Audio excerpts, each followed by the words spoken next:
Good afternoon. Oh, no. All right. Tell us your name for the record and spell your last name, please. My name is Harry Tuerk, Tuerk. And how old are you, Harry? I'm 63 years old. 63? Yes. Where were you born? I was born in East Germany. And you went to school in East Germany? I did. Was that communist East Germany? That was communist East Germany, a colony of CCCR.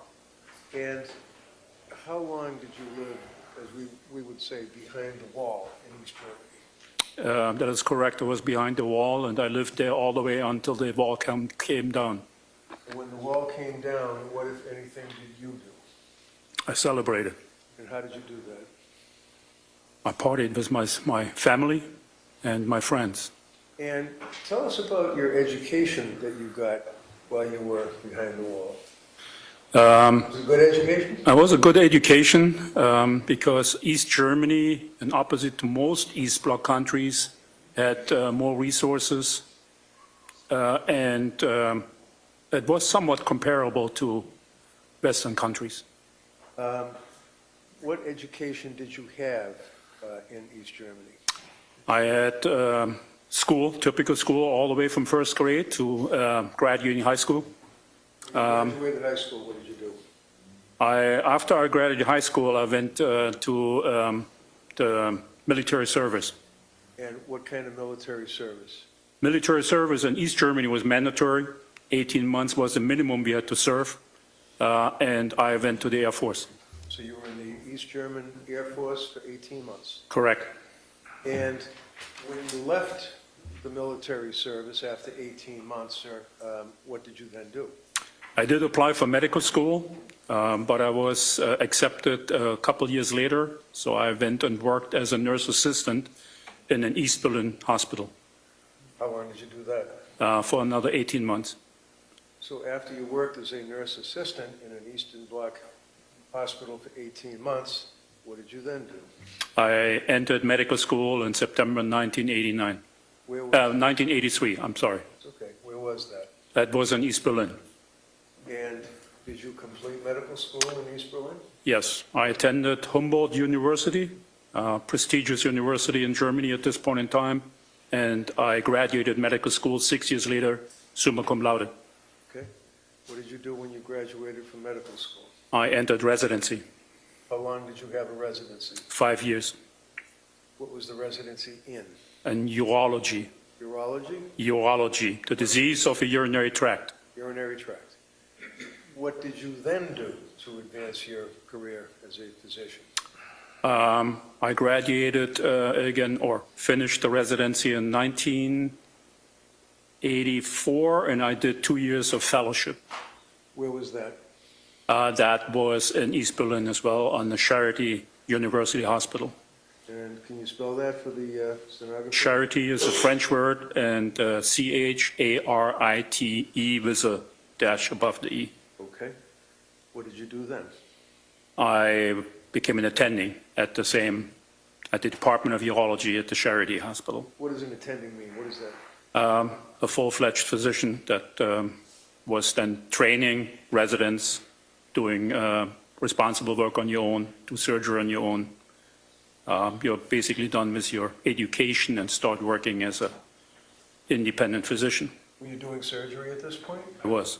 Any particular focus? Was it all on urology? I was all on urology, but my particular focus was first on transplant, on kidney transplant, particularly in children, which I did many hundreds of, and after that in laparoscopic and robotic surgery, which I became a specialist. What is laparoscopic surgery? That is summarized as what we call minimal invasive surgery, minimizing trauma to enter the body to actually execute the surgery that you would do with big incisions. For example, I'm sure that many of you are familiar with a laparoscopic cholecystectomy, removing a gallbladder with small incisions. I just didn't remove gallbladders, I removed kidneys, prostate, bladders.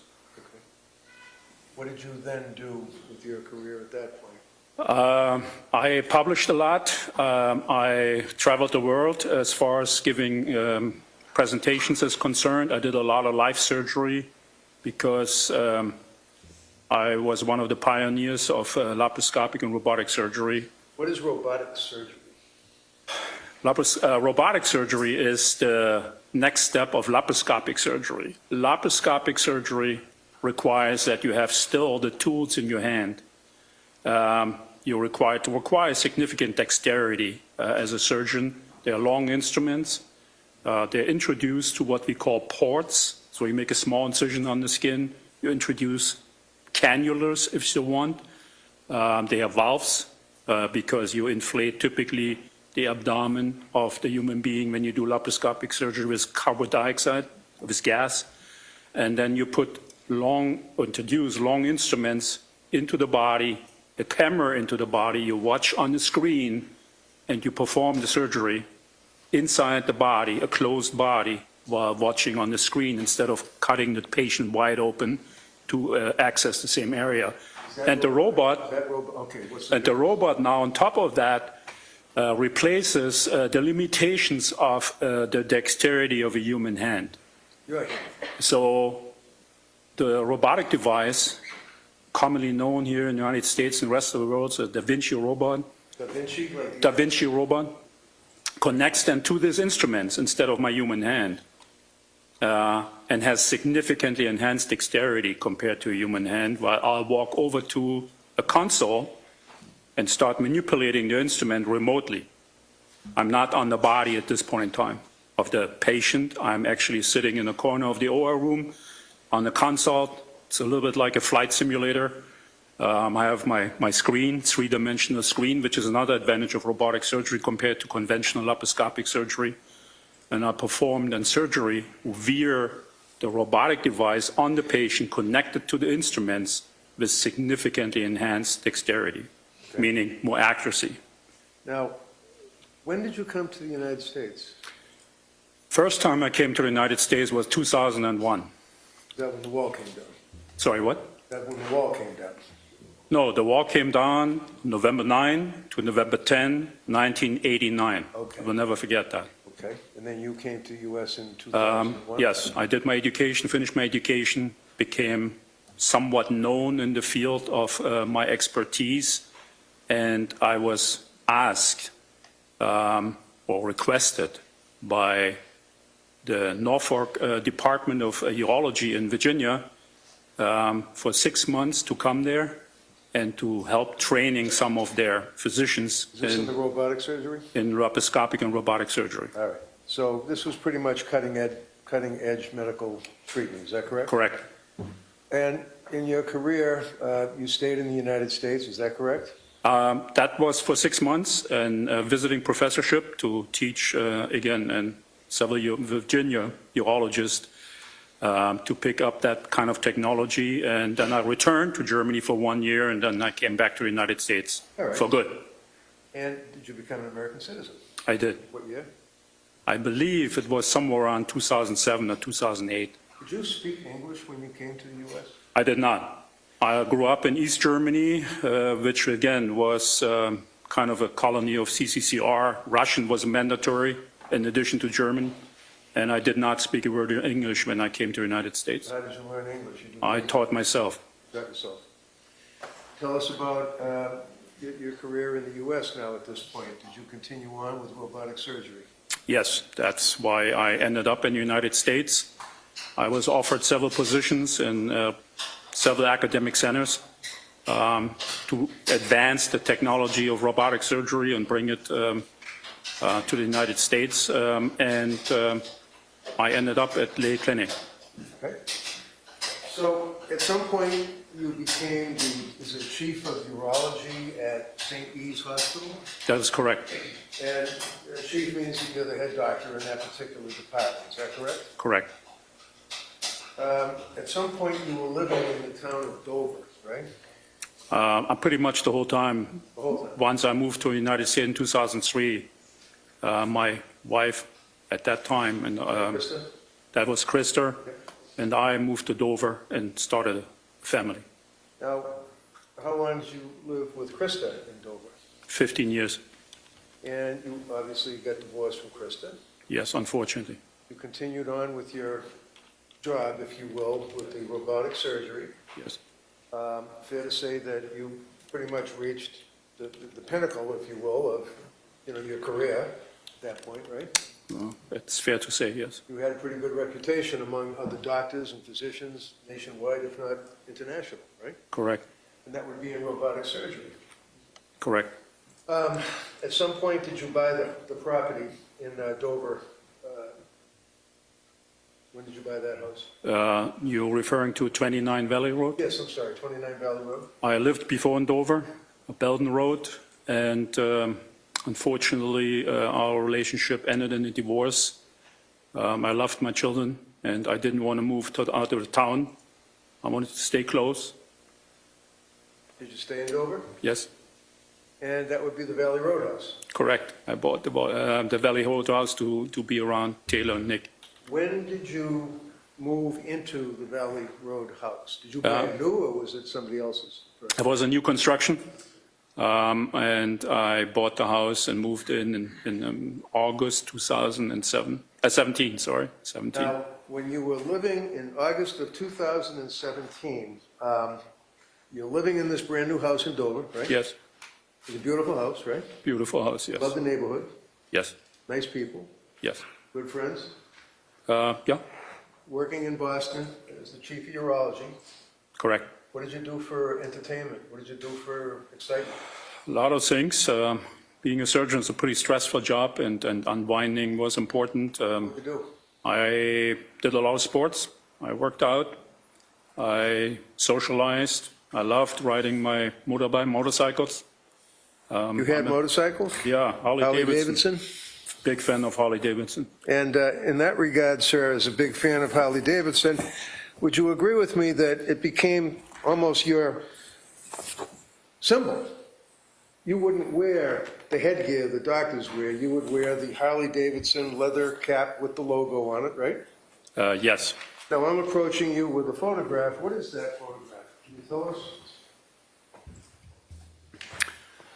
That's actually taken in my OR, in my operating room, that was designed and created at St. Elizabeth's when I joined that facility. I'm sitting in the operating room. You're seeing me in scrubs.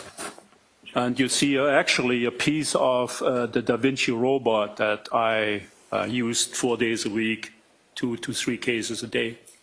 And I think I was interviewed. Sorry? 2 to 3 operations a day? Yes, I had a very high volume on surgeries, 2 to 3 surgeries a day, 4 days a week.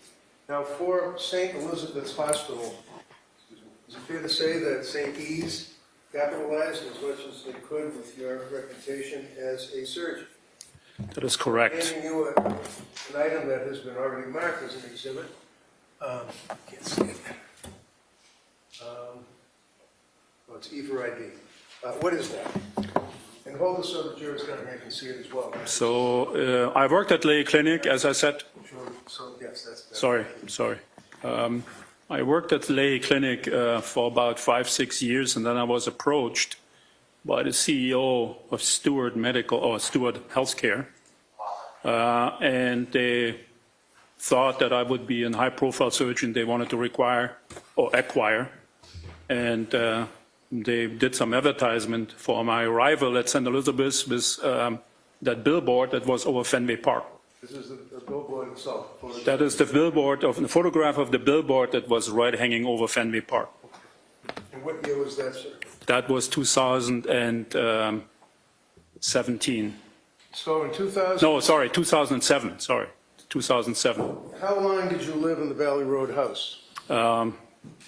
From 17 to 2020. All right, so let's focus on the date, because you've said 17 and 7. I know, I'm sorry. That's okay.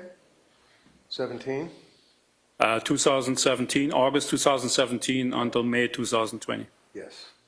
And during that period of time, 2017, 2018, fair to say that you continued on in your position with the hospital as the chief of urology. Correct.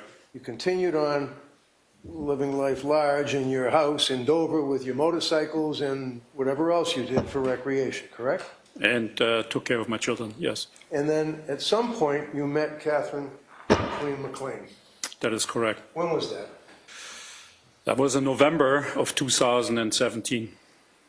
Tell us about that. How'd you meet her? Dating website. And did you go on dates? Yes, we did.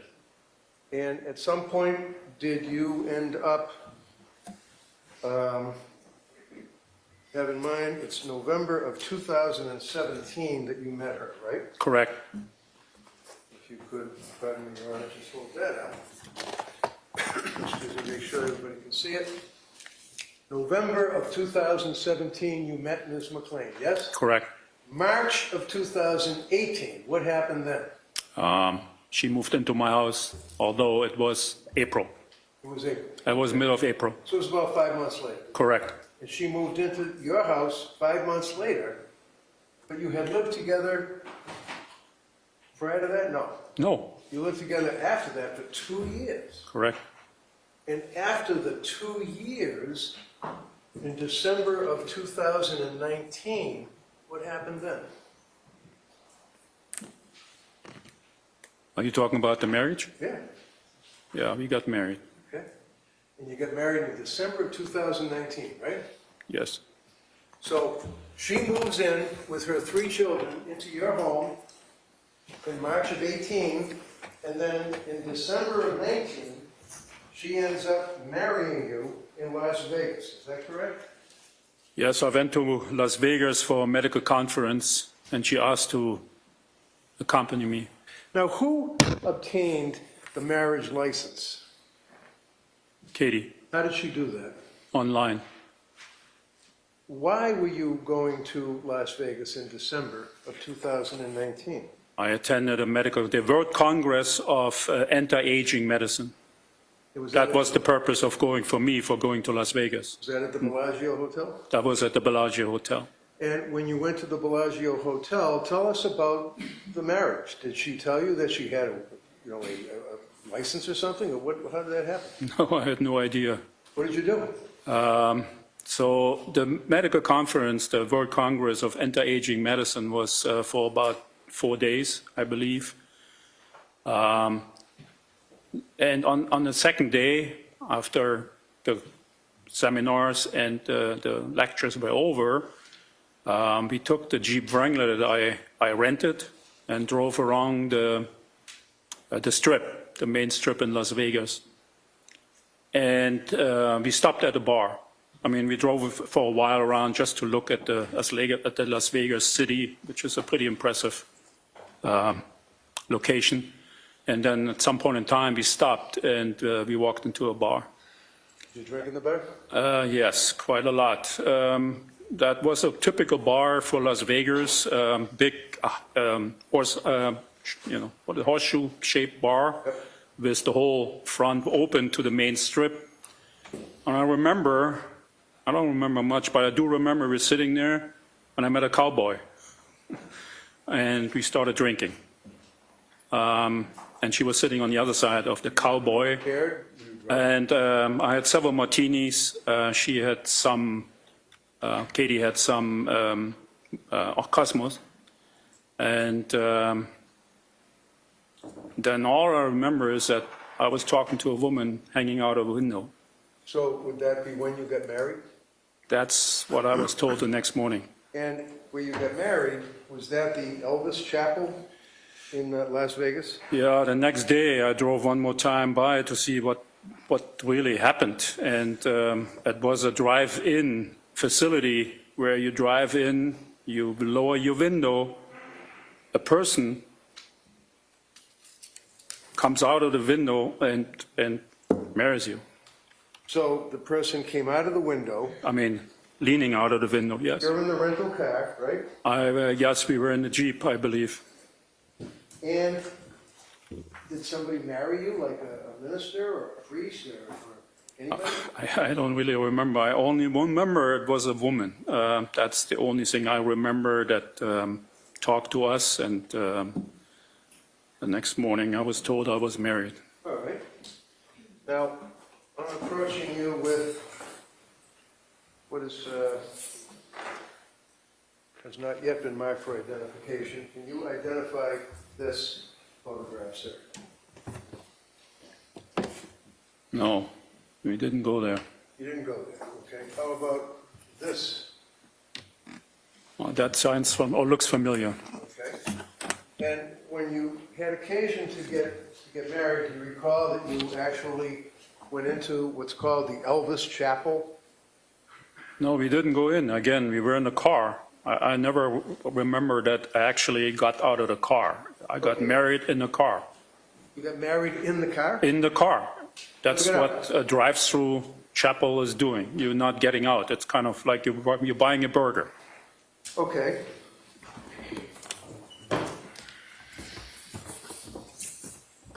Is this indicative of the guy hanging out the window?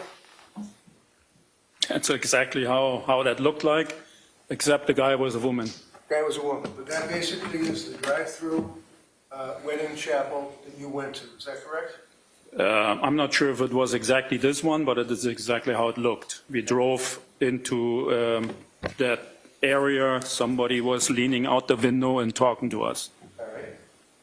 And after the wedding, would you agree, sir, that documentation was obtained to show that you in fact were married in Las Vegas? Did you have a copy of your marriage license? At some point in time, I did. Where did that come from?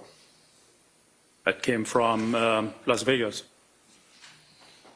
After you went through the drive-through and after you got married, you went back to Massachusetts? Yes, once the medical conference was over, we flew back. Continue with your job. Correct. Approaching you with the document, sir.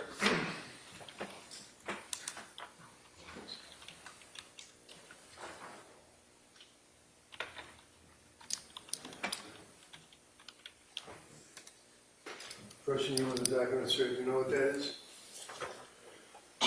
State of Nevada, marriage certificate. Right off of that, Rob. No objection. Okay, maybe admitted. Exhibit 337. Now, let's fast forward, if you will, to after you were married, did she then move? She was already living with you with her 3 children, is that correct? Yes, she was living in my house for quite some time at that point in time. With her 3 children, correct. So in December of 19, December 14th, Merry Christmas, all that, you get married, right? I get married by surprise. Yes. January 31st, about 5 weeks later, is when you met with Attorney Lascivita, is that correct? Yes. Why did you meet with Attorney Lascivita? Because at that point in time, and not just since December, it was already before that, it became clear that that relationship is not going in the direction that we were hoping. Both were hoping. That was your state of mind at that point, correct? I wanted a divorce. All right, and then you went to see Attorney Lascivita. Correct. And did she send you something? She sent me an email. And when she sent you the email, do you recall, as she testified, the date of the email confirming that you met with her, that you were going to get the marriage certificate, and that you were going to divorce Kathleen McLean? Do you know when that letter was, email? That was on the 31st of January. And did you read that yourself? Yes. What, if any, involvement did Kathleen McLean have with your communications with Attorney Lascivita? She did not know. At some point, did she, to your knowledge, find out? She did. How? She went on my phone while I was sleeping, And what did she do? and she looked around and found my email communication with Attorney Lascivita. As a result of that, what, if anything, happened between you and Kathleen McLean? As a result of that, she went to Dover Police and filed for a restraining order. Did she get a restraining order? She got a restraining order. Is that when the police officer served you with it, testified that you were in your driveway, you were cooperative with the police, but you had your hands on your legs and you're asking, do you recall the police officer serving you with the warrant? Yes. What do you call it, the restraining order? Yes, I do recall that. It Okay, the was, answer is yes. yes, And did you vacate your home? I had to. Where did you go? First, I didn't know. I was calling some friends, and I ended up with an acquaintance in Dover. That'd be Charlie Lax? That would be Charlie Lax. How long did you stay with Charlie Lax? Approximately 3 weeks. And at some point, you had to leave Charlie's home? Yes. Where did you go? I again scrambled and called several friends or acquaintances, and I finally got a positive answer from Richie Kovitz. And that would be the gentleman that testified here yesterday, right? That is correct. And Richie and his fiancee or girlfriend Carla allowed you to come into where they lived, right? Very grateful that they let me come to their apartment, because otherwise I Was it wouldn't an have. apartment or a condo? I was a kind of a small condo. And you stayed there for how long? I stayed there for approximately 5 weeks. During that 5 weeks, did you stay continuously there, or did you leave to go anywhere? I left in the middle of March to travel to Germany. Why did you travel to Germany? I had a consultant contract with the robotic company by the name of Avatera in Jena, which is a German town in the southern part of eastern Germany. And I wanted to start my job as a consultant to develop a new robotic surgical device. So now, would you agree that you went to Germany and you spoke to a gentleman by the name of Mr. Kupka, who was the managing director of Avatera Medicals, A-V-A-T-E-R-A Medical in Jena, J-E-N-A, Germany? Yeah, it's pronounced Jena. Yeah, okay, thank you. And this was so that you could have a job dealing with robotic surgery and mobile device management, correct? Correct. How long were you in Germany for? I was there for approximately a week. And did you come back to the U.S.? I had to. Why?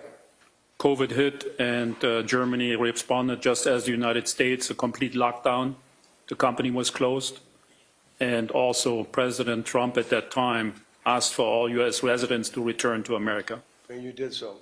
I immediately, after the company closed down and my job was not performable at this point in time, drove to Frankfurt, Main, and took basically the last. Stayed, sir. Where did you stay?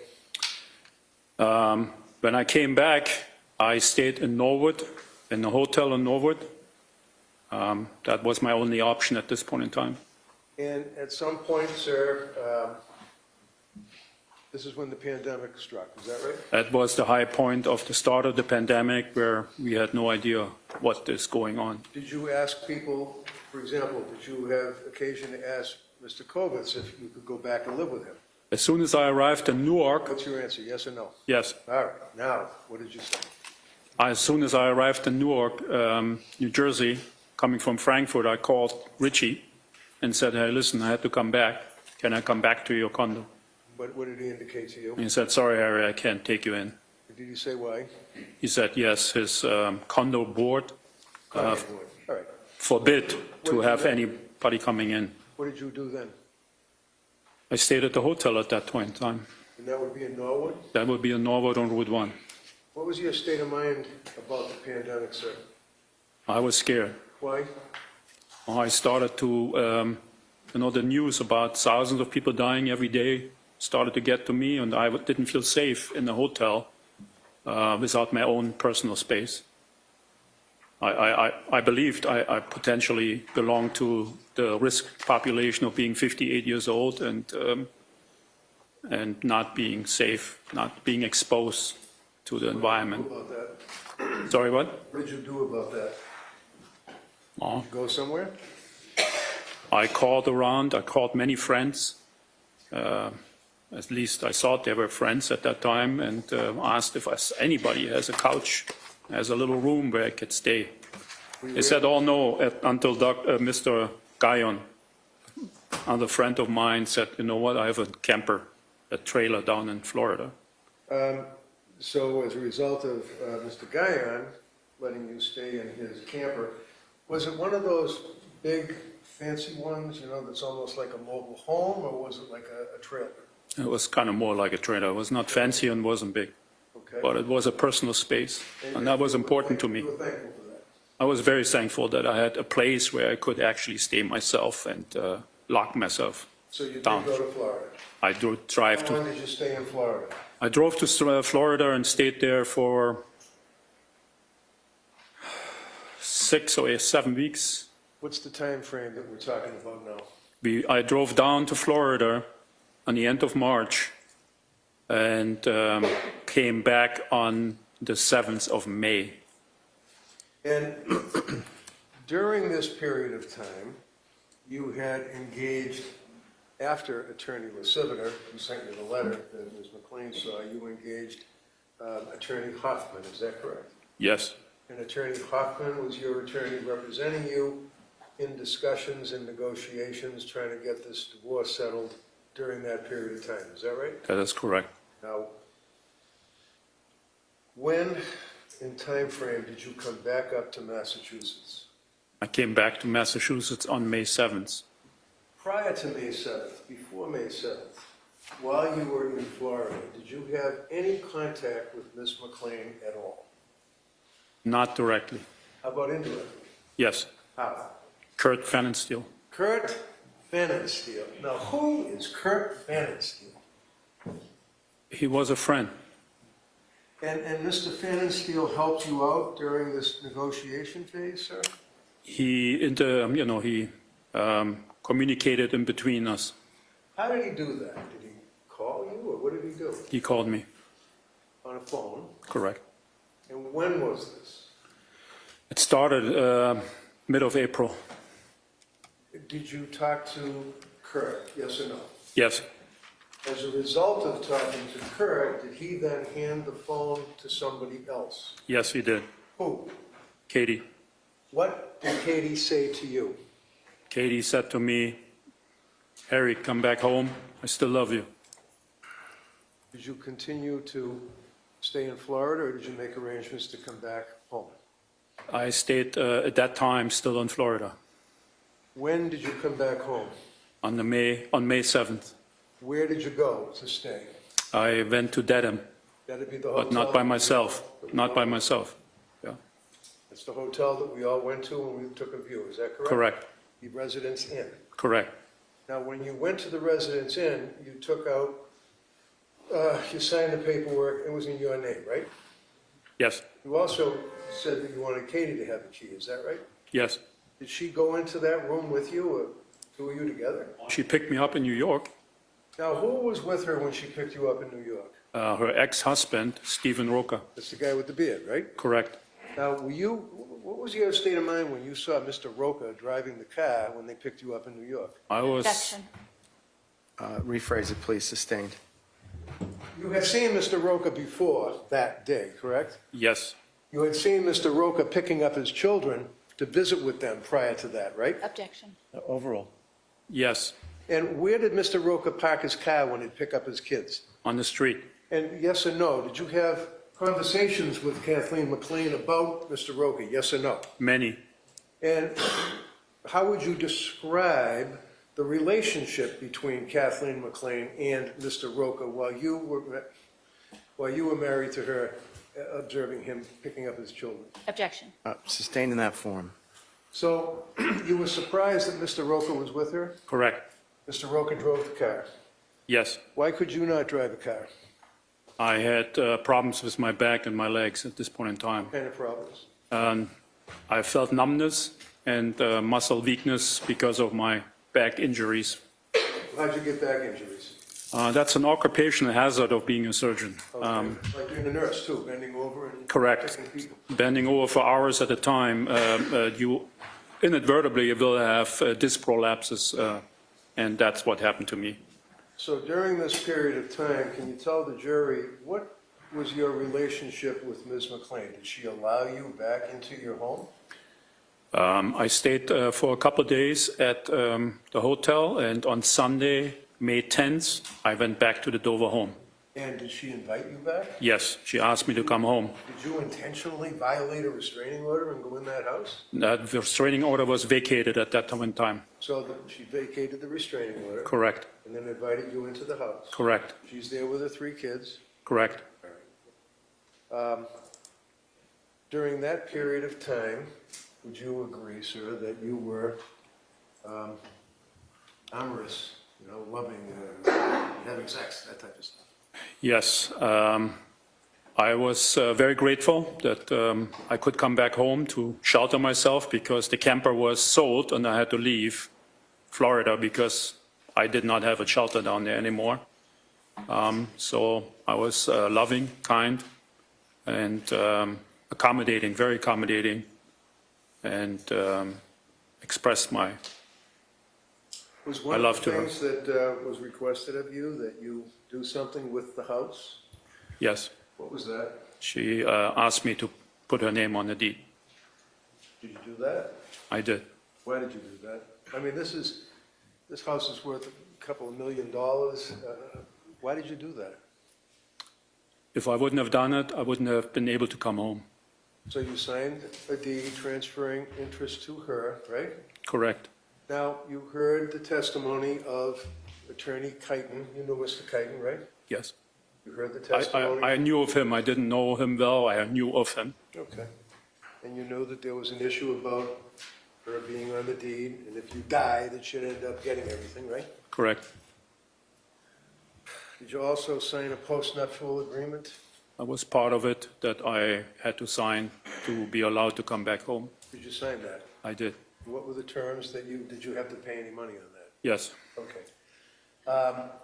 And now you then moved back into the house, right? On the evening of May 10th, I moved permanently back in the house.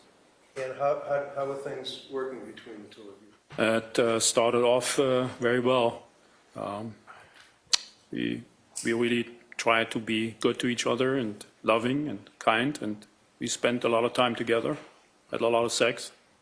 When you say you had a lot of sex, I don't know how to be gracious about this. Was there a number of times that she would request or demand sex from you? Excuse me? Were there a number of times that she would request or demand sex from you? Yes. Okay. For example, did she send you text messages saying, let's fuck at 10:15? Yes. Were there a number of text messages like that? There were many of them. Would you come home and then go to the bedroom and have sex with her? I would come home often, and she asked me to go upstairs. Did you do that during that period of time up until May 15th? It started already in the Dedham Hotel. As soon as we came back, she wanted sex. And then in the Dedham Hotel, then you went to the house in Dover, and it continued. That's Right. correct. And you felt that things were going to hopefully be okay. I had really high hopes that things would work out. All right.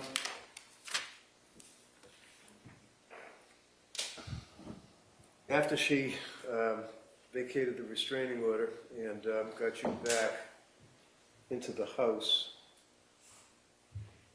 do you recall the evening of I believe the 15th of May, 2020?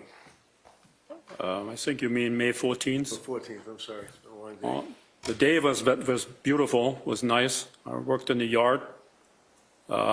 Actually, with Sam and Grace together, we cut out grass that was yellow from Cooper and What's replaced Cooper? it. Cooper is our dog. What kind of dog? He's a yellow lab. So we cut out grass. I went before to Home Depot and bought sod and replaced the yellow spots in the backyard with new sod. And in the afternoon, I took a break and Katie started making martinis. Did you start drinking? Yes, I Both was. of you? Sorry? Both of you? Yes, she drank Cosmo and I drank martinis. Did you then, the two of you and the children, engage in any activities? Yes, after 2 or 3 martinis, we had dinner as a family in the kitchen on the family table, which was nice. And after that, Katie, Sam, Grace, and I played a board game by the name of Game of Life. And what time did you finish playing the board game? Did the kids then go somewhere after playing the board game? We played after dinner for probably 2 hours, kind of estimate, and we finished probably around somewhat 9 p.m. And then Sam and Grace went upstairs to their rooms, and Katie and I continued to have some drinks and went to the family room watching TV. Okay. Now, have in mind that she was living with you for 2 years, then you guys got married for about 5 weeks. All of that period of time, she had her 3 children living in the house. Did you make improvements to the house? Just A lot. like what? I built a pool in the backyard because she wanted a pool. I finished the whole backyard with walls, the cabana, fireplace, because she wanted to have parties in there. She was a very social person, and she wanted to have parties in the backyard, so I built that for about $250,000. Did you also have the gym in the basement and the movie theater in the Well, we basement? finished the basement because Katie asked me to have an office in the basement for work. And I said, okay, I'm going to build you an office, and let's finish the rest of the basement as well. So, on that evening that we're talking about now, after the board games and after the kids went downstairs to do whatever they're going to do in the movie theater or whatnot, where did you and Katie then go? After we watched TV or Yeah, after the game? And after the kids went downstairs. Excuse me, can you repeat again? After the game. After the game, we went to the family room and watched TV. Right. How long did you watch TV? Approximately 2 hours Where did you go? in the bedroom. When you got up to the bedroom, what were you wearing? If you remember. I don't remember, T-shirt and jeans probably. What, if anything, did you and Katie do in the bedroom? She wanted sex. You have sex. We did have sex. Now, you've seen a spot of blood on the bed, a round spot of blood on the bed. Do you know where that came from? Yes, Where? she had a period. And was that something that you had seen before the 15th? Yes, that actually happened on May 10th when I came home from the hotel. Okay. Tell us about that night after you had sex. Everything going along well? That so far is, went well. Then we were laying after sex in the bed. She was reading something and I was looking on my phone. What happened then? I told her that I saw a text from Kate Kelly. Who's Kate Kelly? Kate Kelly is an old friend of mine. I knew Kate Kelly since over 15 years. And What did she say when you told her? Katie the text from was Kate? always jealous of her. What did she say? And I said to Katie, even Kate Kelly tells us good luck with our reconciliation. What happened then? She got extremely angry. What did she do? She demanded the phone from me. Did you give her the phone? She said, give me the phone, I need to see the texts. And I said to her, please don't do it. Because there were all the text messages from before. Months before. Yeah, during the separation months when Kate Kelly was communicating with me and trying to help me going through that time. And there were certainly some critical words written about her. And I told Katie, please don't look at that. That's old stuff. You proposed clean slate. Did she look at it? She did, and Listen to my questions. Yes. When she looked at it, she what happened? she demanded the phone, and I gave it to her. She proceeds to look at the phone. She did, Look at the Kate Kelly texts. correct. What did she then do? She got even more angrier. Did she do anything at that point? She screamed, At you? yes, Where were you when this was going on? in the bed. Did you have, by the way, alcohol? Were you guys still drinking? Oh, I started drinking, or we continued drinking again after the game, and we continued drinking in the bedroom, yes. And did you have, were you drinking with a glass in your hand while you were talking to her after you guys were up? We both had glasses in our hands, correct. And at some point, while she's yelling at you, what happened then?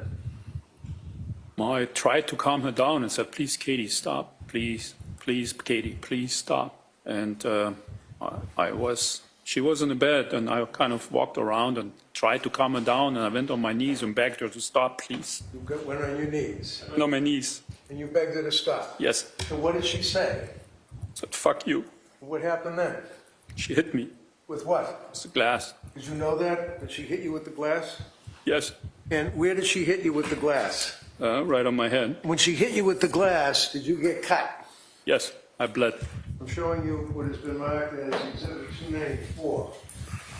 Could hold that up for the jury and point out exactly where the injury is to your head in that photograph, sir. Right here is the cut. Now, show all of us down here too, please. All right? So that would be the right side of your head, Yes. right? Right here. Right here. Now, when she struck you with the glass, did the glass do anything? It broke. And where were you when the glass broke? I was on the floor, What was your state kneeling. of mind at that point? I was scared to hell. What did you do as a result of getting struck with the glass, causing you to bleed while you were on the floor? What did you do then? I snapped. I kind of blacked out. What did you do? I grabbed her Where? on the neck. How? Did you say anything? Oh, What did she do? she just flailed around, and then she kind of flailed around and fell. We fell on the floor together, I think, because that's when I came out of my blackout. That's where we were on the What floor. happened then? She was not responsive. She was, passed out, and I asked her, Katie, come on, please, Katie, wake up. Please, Katie, wake up. Did you realize she wasn't waking up? She didn't wake up. What did you then do, sir? Lifted her up and put her on the bed. What did you then do? To be comfortable, and then I tried some CPR on her. Did that help? It didn't work. What happened then? I was just sitting there and crying. What happened then? I panicked. What do you mean you panicked? What did you do? I tried to figure out what to do about that situation. What does that mean? What did you want to do? I wanted to kill myself. What happened then?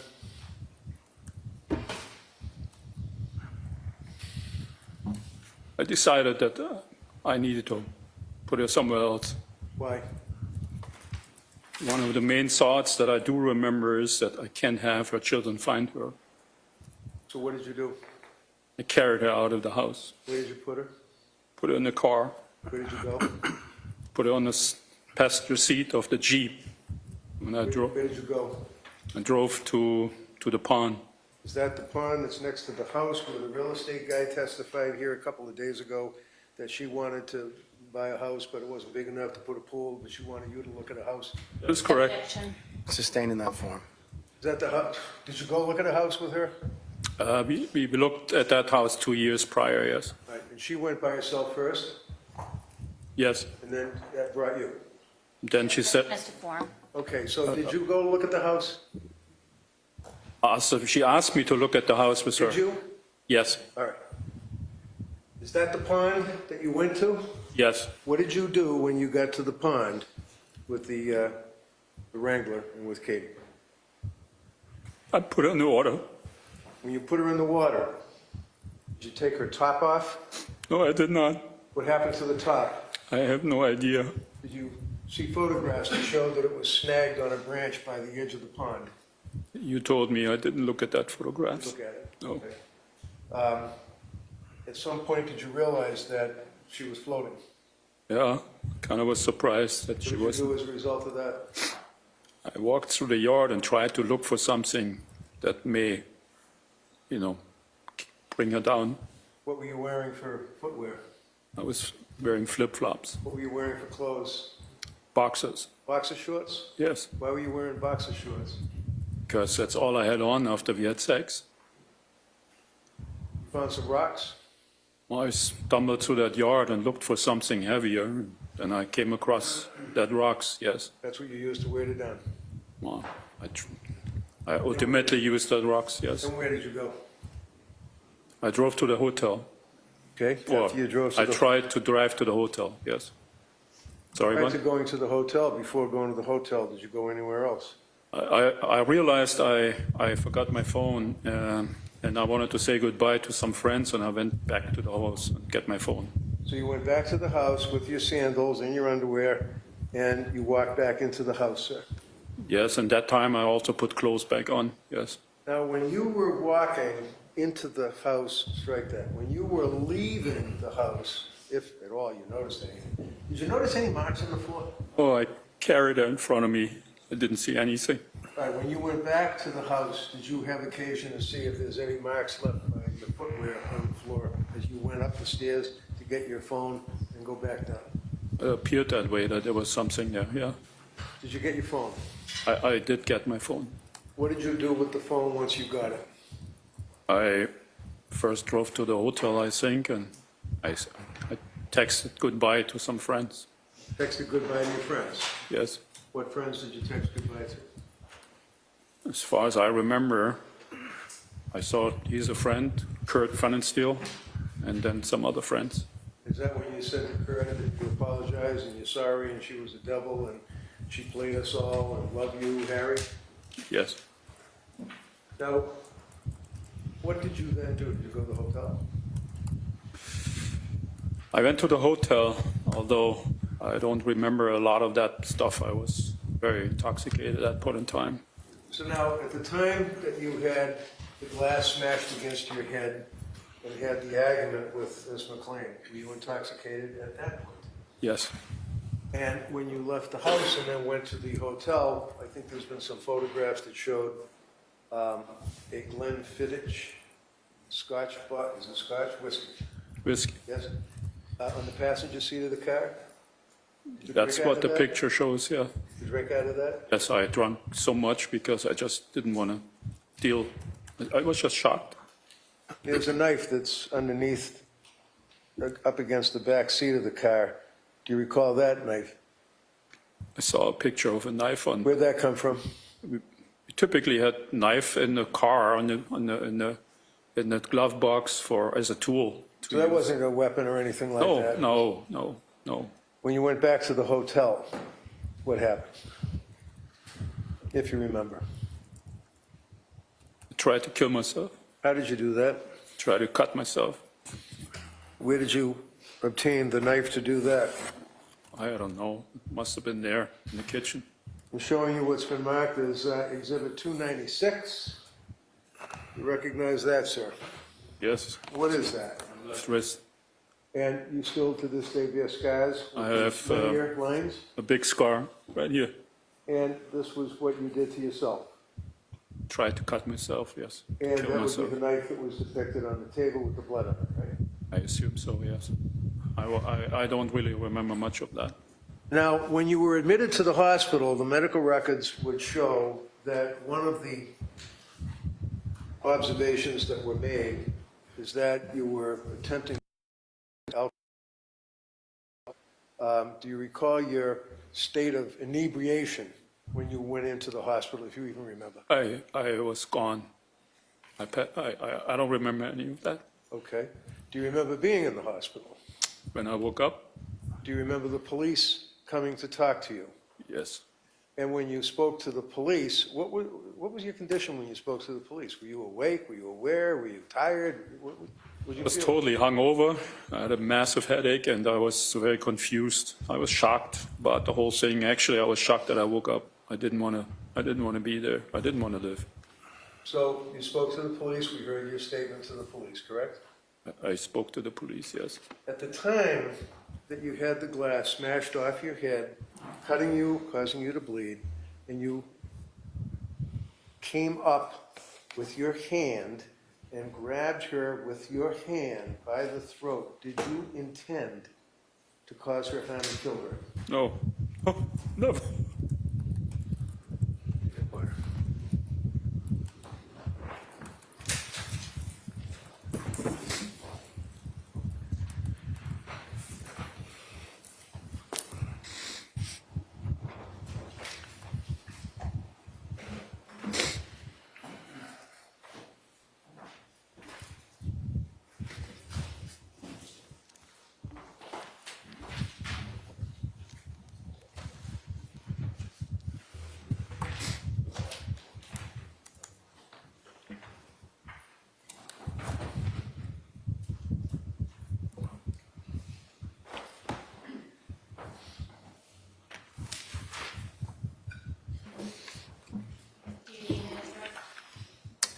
Excuse me? Do you need a minute? Oh, I'm good. I'm good. All right, so you met Katie on Bumble, That's correct. and she was kind of a free spirit, right? Very much so, yes. She was a Reiki practitioner. She called it Reiki, but it's not what she really did. She called it Reiki, but that's not what she really did. No. She considered herself a healer, She was a medium, a psychic. and she considered herself a healer. I'm not sure about that. She helped people. She connected people with dead family members, yes. And her clients felt that she had a healing power, right? Excuse me? Her clients felt that she had a healing power. She helped her, by connecting with dead family members, yes, And she had many friends who were devoted to her. yes, And in May of 2020, she had 3 children. yes, Sam was 13, yes, Grace was 17, correct, and Sophie was 18. yes, And Sam had just enrolled in the Landmark School, right? yes. And the Dover Public Schools were paying for that. I helped with that, yes. Well, that wasn't my question whether you helped. What I said was that the Dover Public Schools were paying for the Landmark School. That's correct. And Katie loved being a mother. Most of the time, yes, She was devoted to her children. most of the time. And her friends and her family were right to be surprised when she was missing, right? Objection. All right, sustained, rephrase it. You were asked about that in the interview, right? Do you recall that? Ask about what, please? About that she wouldn't just leave her children, right? Oh, she did. So in the beginning of the interview, do you recall the interview at the hospital with Sergeant Kwiatkowski and with Detective Gonski?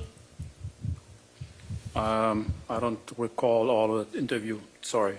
You don't remember all of the interview? No, I remember Do pieces you of remember it. the section when Detective Gonski said she wouldn't just leave her kids? Page 32? Can I see it? Sure.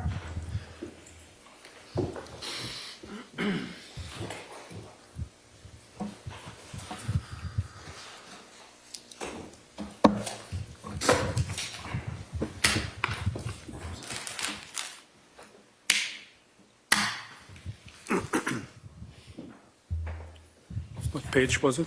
32.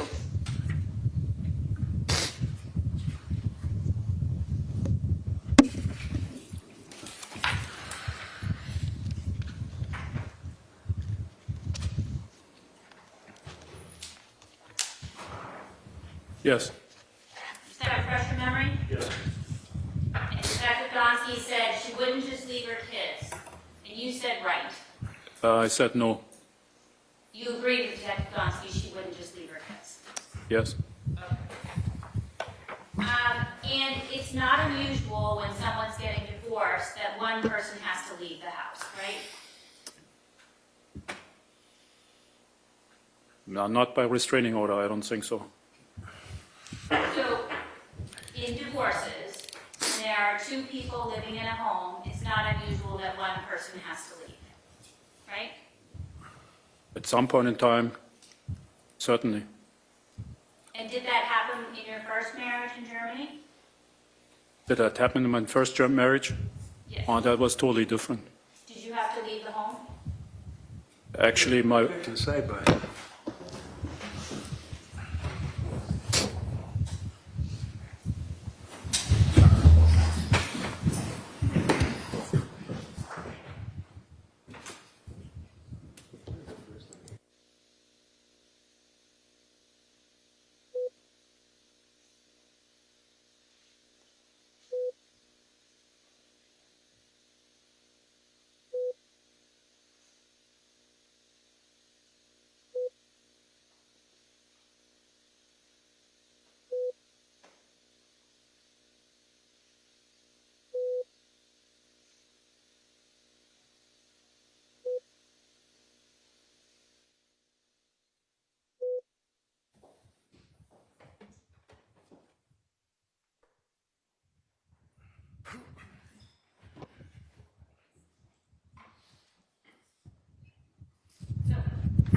divorced in Germany, right? Yes.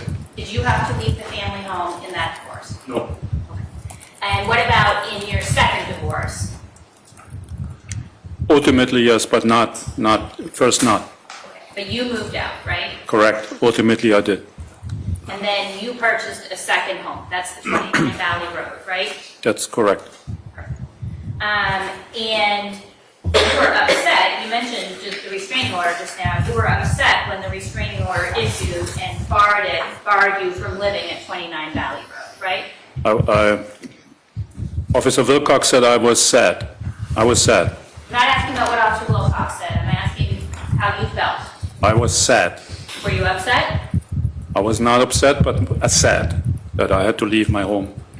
All right. And then you struggled to find a place to live. Correct. And you felt that the house was yours, right? I bought it. It wasn't my name. Did you feel like it was your property? Yes. And you still feel that way, right? Well, I shared the deed with her. I don't know. I was as long gone. All right. And you thought that Katie should leave, right?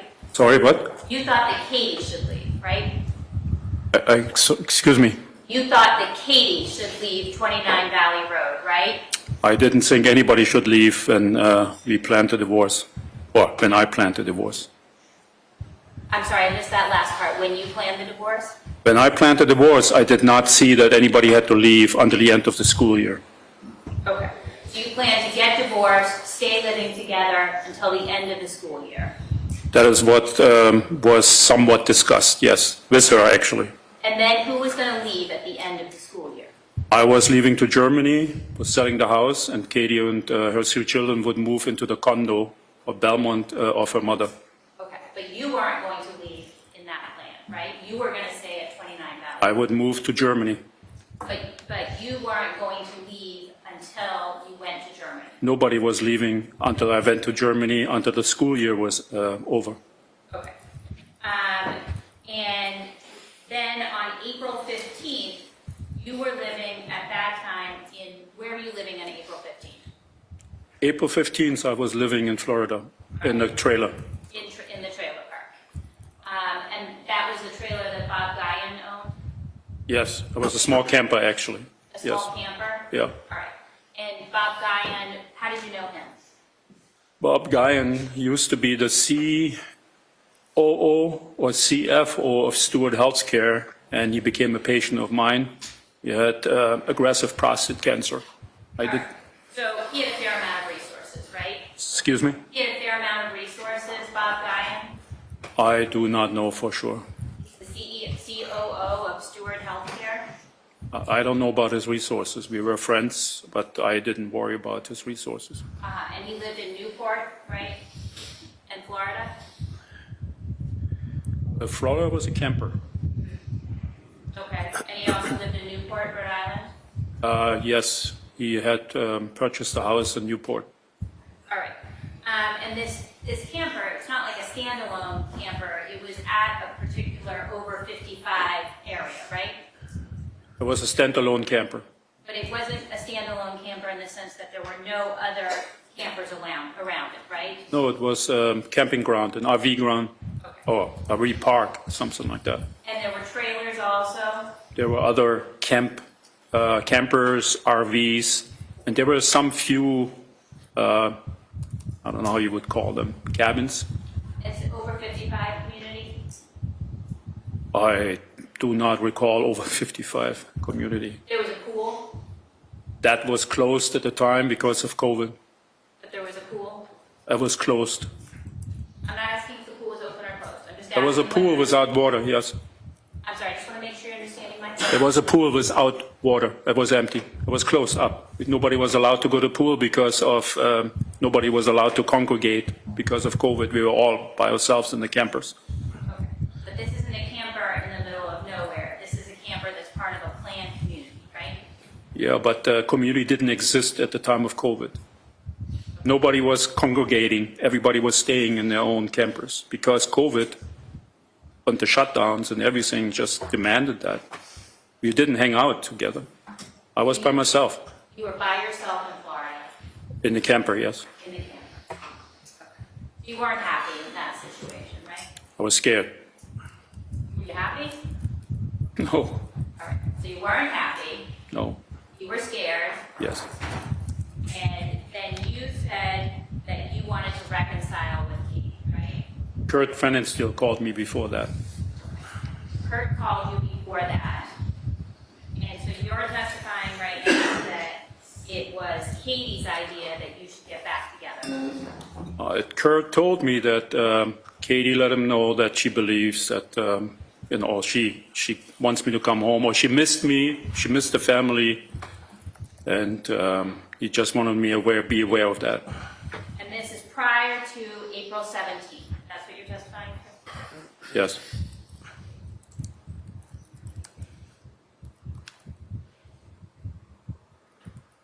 Just a minute, please. Yes.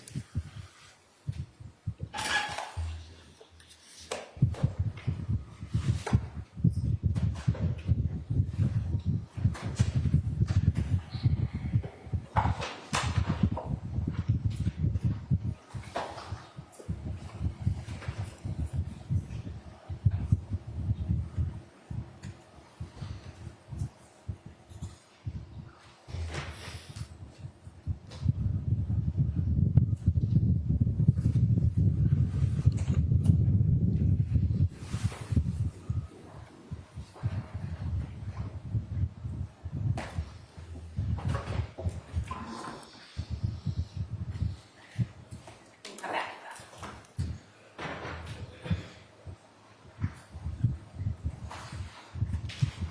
All right, so you just talked about the restraining order and the circumstances that led to the restraining order. Katie didn't go directly to a courthouse to get a restraining order, right? My understanding is that she went to the police in Dover, and the police drove her to the courthouse. All right. And she went to the police and said, I'm getting divorced and I think you should know, right? I believe that's correct.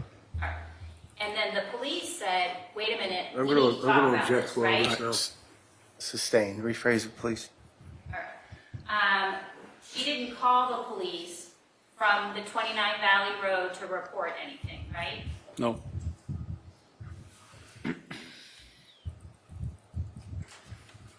And after the conversation that she had with the police, then that was when she went with the police to the district court to get the restraining order, right? that's my understanding. And then after that, that's when the Dover police took out the charges, right? Yes, And part of that led to a no contact order as well, right? correct. That no contact order was in place on May 15th of 2020, right? Correct. And that was something that you were concerned about when you went back to 29 Valley Road in May, right? No, by that time, the restraining order was vacated. The restraining order was vacated, but the no contact order was in place, right? I'm not sure. And you took efforts to make sure that you were only driving the Jeep back and forth to the hotel, right? I wouldn't call it took efforts. It was the fact that Katie came with the Jeep to pick me up on Sunday night on the 10th. And then we drove the Jeep back to the house, and then though we had just the Jeep at the house. But first you went to the hotel because the Mercedes ended up at the hotel, right? When Katie picked me up from New York, we went to the hotel, yes. In the Mercedes. Correct. And then you drove back and forth between the house at 29 Valley and the Residence Inn in the Jeep, right? No, You didn't drive back and forth between the house and the hotel in the Jeep, no. okay? And you wanted to make sure that the neighbors knew that the restraining order had been vacated, right? Katie wanted to make sure. Well, you texted Katie and told her to make sure that the neighbors knew, right? I believe she did that before, but I asked her, hey, do the neighbors know that it's okay to be here? And she said yes. Because you knew that there was still the no contact order, and you didn't want to get into trouble with the court, right? That is true, yes. And part of signing the post-nup was so that you could get back in the house, right? That was the main part. And you wanted to resolve the divorce, right? It was part of the post-nup. Okay. You wanted to resolve being able to be back in the house, I wanted to have safe shelter, yes. all right? And then there were provisions about getting the girls through high school. Correct. There were provisions about selling the house There was, yes. and about your retirement accounts. I don't remember that, but if you say so, yes. All right. And you divided up the motor vehicles too, right? Excuse me? You divided up the motor vehicles too? No. In the event of a future divorce, you kept the Mercedes and were responsible for the maintenance costs, and she kept the Jeep? I'm not sure. If you say that it's on there, then it's probably true. I don't remember about the cars. I just remember that she put that post-nup in front of me and said, please sign, otherwise you can't come home. And there was never any provision in there, or alimony was not going to happen, right? That wasn't part of it. I'm not sure if that was part of it. It was about the house deed, about staying there for 2 years for Grace to finish high school, about her getting money, and of that stuff. Sorry. All right. And you told the police in the interview that you agreed that she should feel secure in the home. That was part of the post-nup agreement, correct? And you told the police that you agreed with that, right? Yes. I wanted to make things work, yes.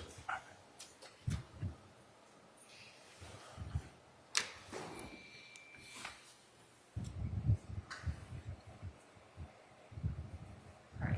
Your bedroom is a very large bedroom, correct? Yes, And it would be easy to walk out of that bedroom, right? I'm not sure if I understand what you mean. At the point that you were having the argument with Katie, it would have been easy just to walk out the door, right? That's an option, certainly. You also could have locked yourself in the bathroom. Yes, You could have locked yourself in the big walk-in closet. yes, You didn't do any of those things. that is correct. And you weren't afraid of the heat at that point in time, right? I was afraid of being thrown out again. She threatened me to be thrown, that I'm going to kick you out of the house. She asked me, get the fuck out of my house. So you were afraid that you were going to have to leave 29 Valley. I was afraid of dying of COVID. You were afraid of dying of COVID, and you were afraid of having to leave 29 Valley. I was afraid of dying of COVID. And there was some mention in one of the emails that you had with Mr. Hoffman about how you thought that maybe you had COVID. You recall that? I was negative. You actually didn't have COVID. How tall are you, sir? 6'3". How much did you weigh in May of 2020? Probably 230 pounds, 235 pounds. So you'd agree that Katie was much smaller. Yes, She wasn't nearly as strong as you were, right? that is correct. And you knew that. Yes, And you've had some pretty significant medical training, correct?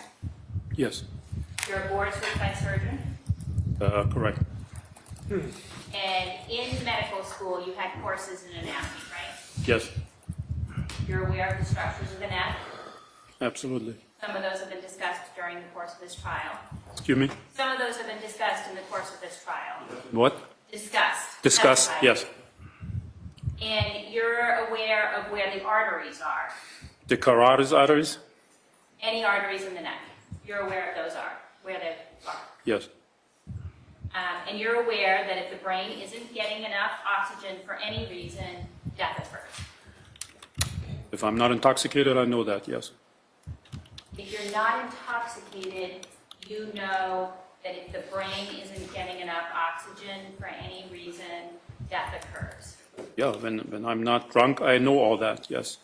But when you are drunk, you don't know that if your brain doesn't have oxygen, you die. Probably do. You probably do what? Do know. I do know, but anyway, yes, That's a basic medical concept, right? yes, And certainly it's important to protect the airwaves so that suffocation doesn't occur as well, right? that's correct. And you know how to perform life-saving measures. Yes, You've been trained in CPR. yes. And you didn't tell the police, however, that you performed any CPR on Katie, right? No, And you were aware in May of 2020 that if you had called 911, that medical professionals could have come and helped Katie as well. yes, And you didn't do that. no.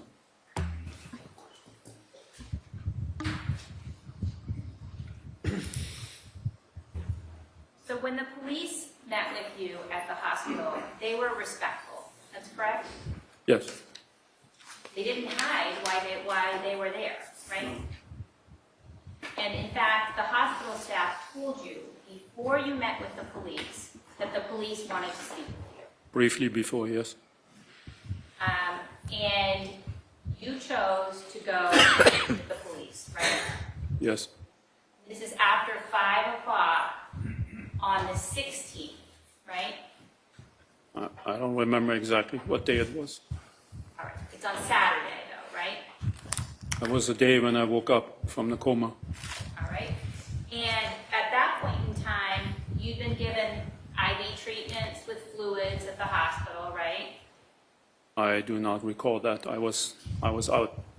That would be pretty standard though, when you're admitted to the hospital unresponsive, that just saline IV fluid should be given, right? I would assume so, yes. I would have done it as a physician, certainly. Okay. And that would be helpful if you're having a hangover, right? Or if you've drunk too much. That's helpful treatment. Well, hydration in general is a good treatment, but not for hangover necessarily. No. There are people who just go get IV treatments after a night of partying, right? I'm not aware of that. I'm a urologist. You're not aware of that? Okay.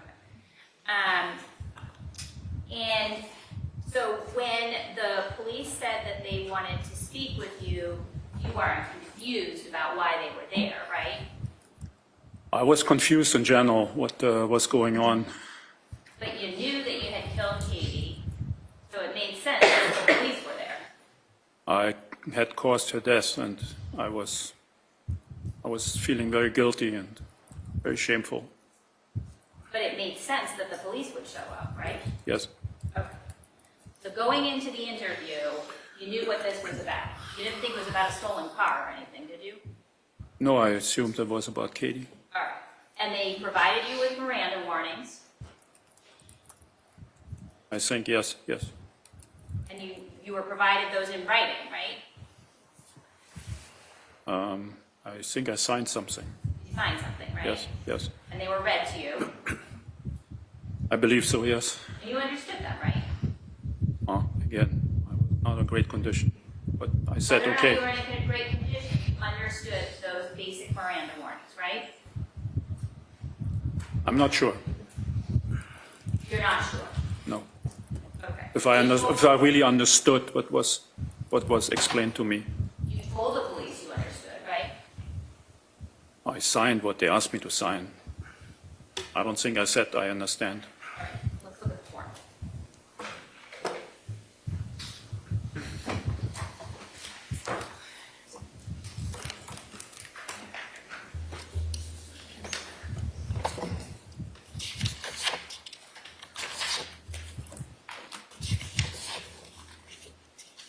Exhibit 280, Sorry. 280. Thank you.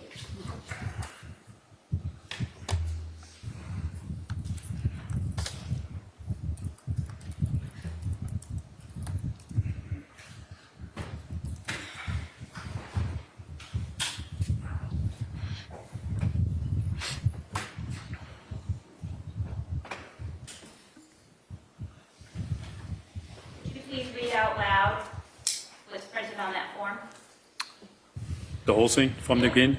Hold it. Commonwealth of Massachusetts, Office of the Norfolk District Attorney, State Police Detective Unit, waiver of Miranda. I, IT, make the following voluntary statement to T.R. Koskowski of MA State Police to promise or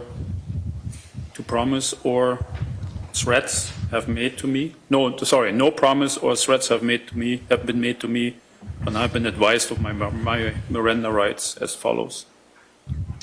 Number one, that I have the right to remain silent. Number two, that anything I say can and will be used against me in court of law. Number three, that I have the right to talk to a lawyer or to have a lawyer with me while I'm questioned by the police. 4, that if I cannot afford a lawyer, one will be appointed to represent me before any questioning, if I wish. 5, that if I begin to answer questions, I have the right to stop the questioning at any time. I understand each of these rights and have those rights in mind, waive them voluntarily, and wish to make a statement. Signatures. And your signature is on that. Yes, correct. And that was read out loud to you by Trooper Kotkowski, right? I believe he did, yes. And then he said to you, you understand those rights? And you said, yes, sir. I don't know if I used that words. Do you still have the transcript? Sorry, what? Do you still have the transcript?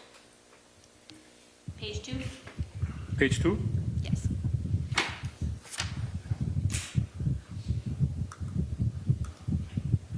You understand those rights? I said, yes, sir. All right.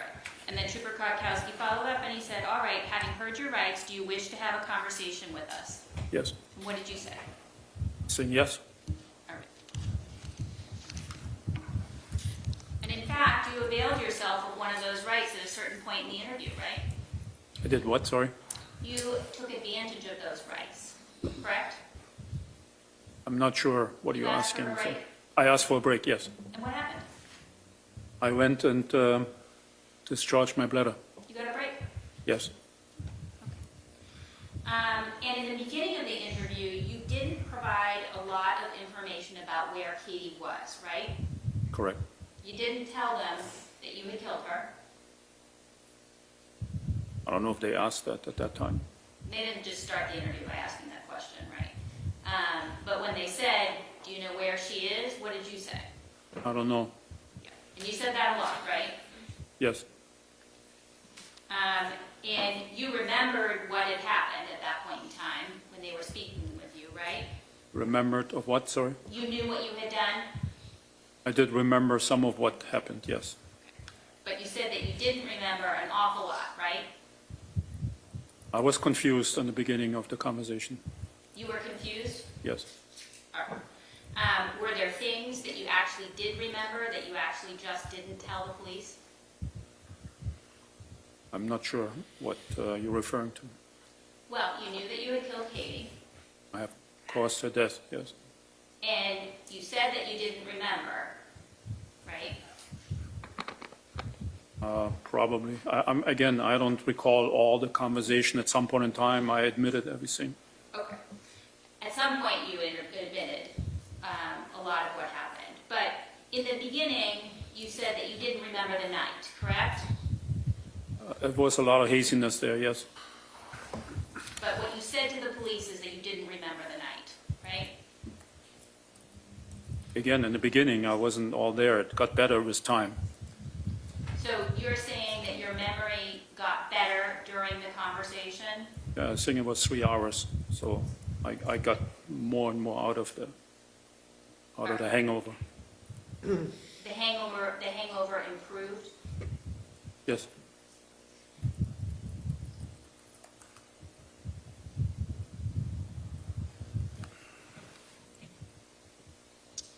At the beginning of the interview, page 17, you were asked whether there was an argument, asked about the argument. Trooper Kotkowski said, tell me about the argument. And at that point, you said you didn't remember, right? But I'm not sure about that. Okay. And then you were asked a couple of different times where Katie was. And you said you didn't know. I'm not sure. I think I asked that most of the time. I'm sorry? I think I said I'm not sure. All right, page 19.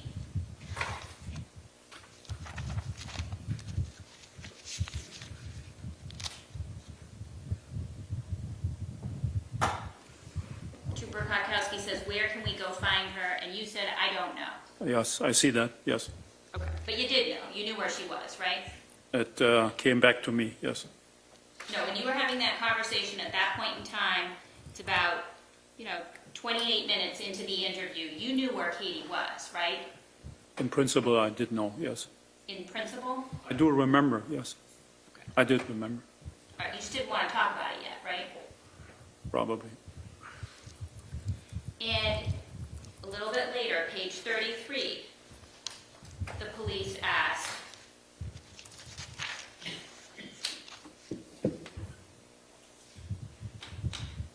Detective Gonski, where can we find her? Again, you said, I don't know.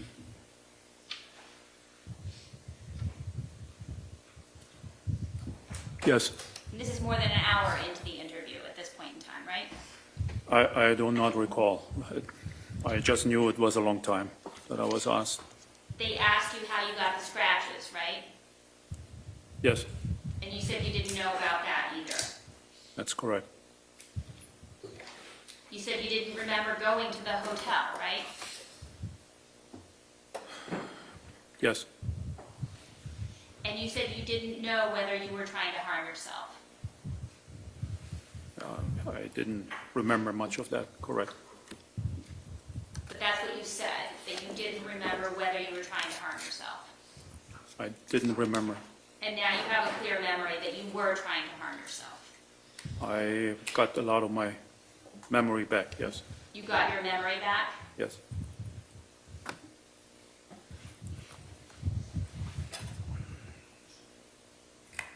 And there were times when the police were incorrect about their facts, but that didn't confuse you. Like when they talked about using the name Kyle instead of Kurt. I never I didn't remember, heard of anybody like Kyle, that's correct. Yeah, you knew that. You knew that they were wrong about that. That didn't confuse you. But I was confused. I don't You know didn't any say, Kyle. Oh, yeah, I sent Kyle a text. You knew they were wrong. I don't think I, You said I don't know a Kyle. which page is that, please? Look at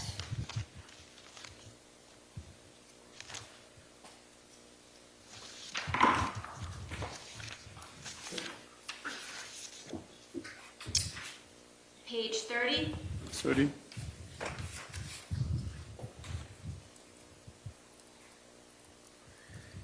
To page 31. Yeah. So Trooper Koskowski asked me, Harry, tell us about text you sent to Kyle. And I said, text what? Yep. And then if you Trooper go Kos- I'm going to stop. Sorry. If you go all the way down to page 31, you said, you go back and forth a little bit, and you say, no, there's no friend named Kyle. I don't know a Kyle. And then Detective Gonski says Kurt. She's fiddling around with her notes, and finally she finds it, and she says it's Kurt. You didn't get confused. You knew there was no Kyle. Well, there was some confusion before you jumped to that. There was, I do not remember Kyle. To who, I asked. So there was a lot of confusion first going on until I recognized that I don't know Kyle. But that confusion didn't lead you to make any false statements or anything, right? I'm not sure what you're asking right now, sorry. I'm saying you understood the conversation that you were having, and you knew, I don't know anybody named Kyle. After I several didn't minutes, send anybody named Kyle a text, right? I recognized that I don't know Kyle, correct. And similarly, when the police talked about the woods, you knew Katie wasn't in the woods, right? No. I mean, I did know that she was not in the woods, correct. The police were confused because they had been relying on the ping and all that kind of stuff, so we keep talking about the woods. But you knew she's at the pond. Yes, And still the police were patient with you. yes, They repeatedly requested information, but you understood that that was reasonable considering the circumstances, right? can you repeat that question, please? You understood that them repeatedly requesting information reasonable considering the circumstances. Yes. And you understood that they were just doing their job. Yes. So the first thing that you said regarding assaulting Katie around the neck was that you said you grabbed her around the neck, but you weren't sure. You What recall page that? was that? You recall that? I would need, can I look at the page, please? Page 44.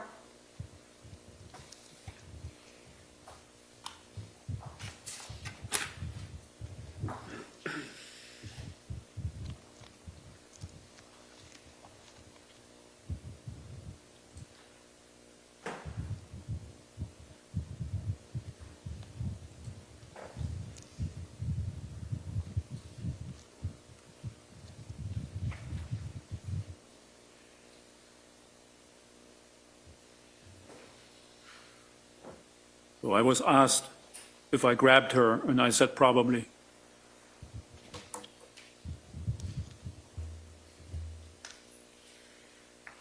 And then later on page 44, you said, I think I grabbed her around the neck, I believe, but I'm not sure either, right?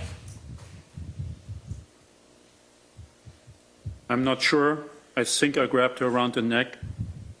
I believe, but I'm not sure either. All right, this is over 2 hours into this interview with the police, and this is the first time that you are talking about grabbing Katie around the neck, right? I'm not sure how long that was in, but yes, it took a while that I, And you Said did that. not say that you grabbed her with one hand, did you? I wasn't asked. But you were given a lot of opportunities to speak in this interview, right? But I knew that I grabbed her with one hand. I'm not asking you what you knew. I'm asking about what you told the police. I grabbed her. I think I grabbed her, I said to the police. You think you grabbed her what? I said, I'm not sure. I think I grabbed her around the neck, I believe, but I'm not sure either. And you don't say anything about one hand at this point, right? At this point, no. In fact, in the entire interview, you never said one hand, did you? That was never really specifically asked. Again, you were given a lot of time to speak, right? Yes, There were very long pauses at certain points in time. yes. And even at the end of the interview, you were asked, was there anything else that you should be talking about? And you didn't bring it up then, did you? It was logical to me. I didn't realize that, again, I wasn't asked about the specifics, just told her I grabbed her, I think. And it's right after you say that you grabbed her around the neck that you asked for the break, right? Look at page 45. Yes, And then you got one. yes. And then when you came back into the room, there was a different police officer in the room. I don't recall that, but the transcript says that was somebody else, yeah. All right. Detective Gonski left, right? Yeah, she wasn't there, She wasn't there, yes. and Detective Porro was there. There were two men there, yes. There were 2 men. And you told the police that you choked her, right? What page is that, please? Do you remember telling the police that you choked her? I don't recall again the whole interview, sorry, but can I see the page, please?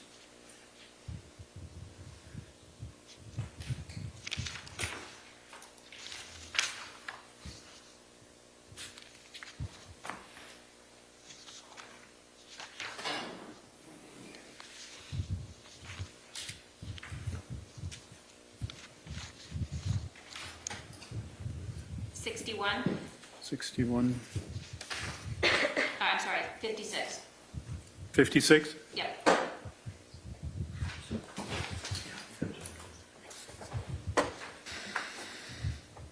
I said, I think I choked her.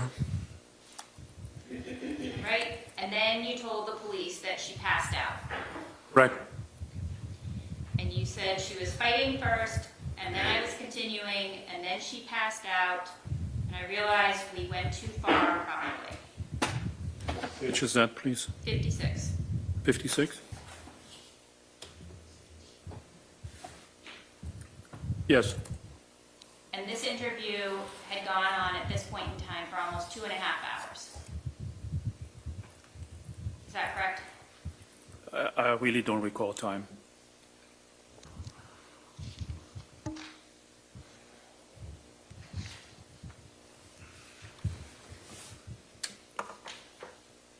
Your Honor, can we approach? Yes. Jurors, if you want to stand up, stretch.